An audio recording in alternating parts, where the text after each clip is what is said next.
Ai prieteni care te încurajează să păcătuiești, să curvești? Ai prieteni care spun să îți pierzi virginitatea? Fugi de prietenii aceia.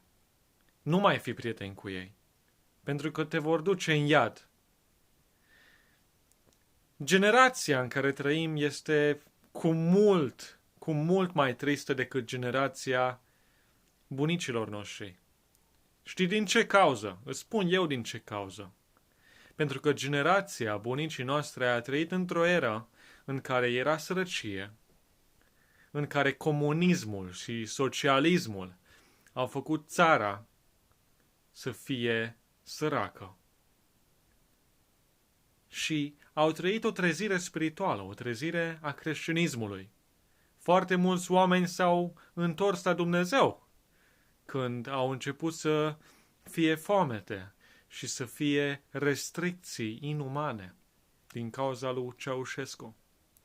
Și au citit Biblia și au început să aibă frică de Dumnezeu, au început să se teamă, să se cutremure înaintea Bibliei, cuvântul lui Dumnezeu, și să aibă frică și să se atenționeze asupra celor scrise pentru noi.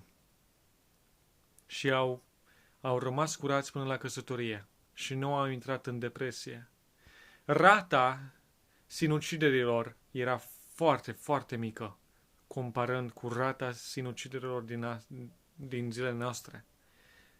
În 1960, dacă nu greșesc, atunci a început revoluția sexuală, revoluția curviei, mai bine zis, pentru că sexul nu este un păcat, ci este o plăcere pe care Dumnezeu a creat-o numai după căsătorie. Și după acea revoluție a curviei, a început ca rata sinuciderilor să crească, ca rata depresiilor să crească. Trăim într-o eră în care tinerii au devenit atât de depresivi.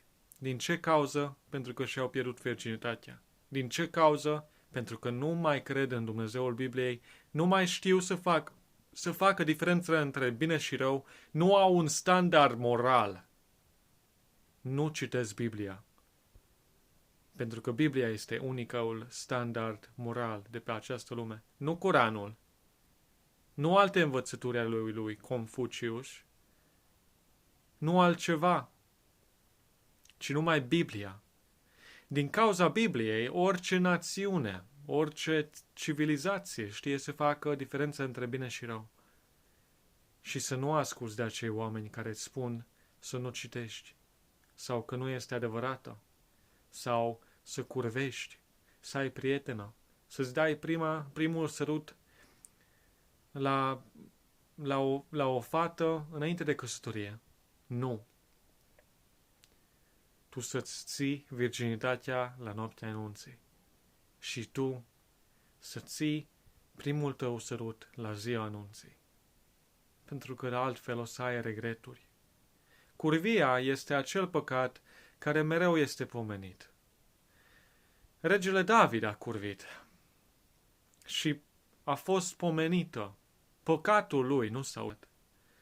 A fost pomenit și în genealogia lui Iisus Hristos, în Matei, capitolul 1. Și o să ai regrete foarte mari. Cum au regrete toți cei care au săvârșit acel păcat și sunt în depresie, nu își pot controla emoțiile, plâng, sunt atât de supărați încât intră în păcate și în alte păcate, doresc să găsească bucuria în păcate, însă nu o vor găsi. Și acest videoclip a fost pentru tine. Nu asculta de acele persoane care te îndeamnă să faci acest lucru. Orice fel de lucru va merge la judecată. Va merge înaintea judecății lui Dumnezeu. Fiecare om va merge la judecată după moarte. În afară de acei oameni care sunt în Hristos, ei sunt deja iertați, nu o să mai fie judecați. Și nu vreau că tu să ai o viață tristă pe acest pământ și după aia să ajungi în iad. Vreau să ai o căsătorie de succes și bucuroasă.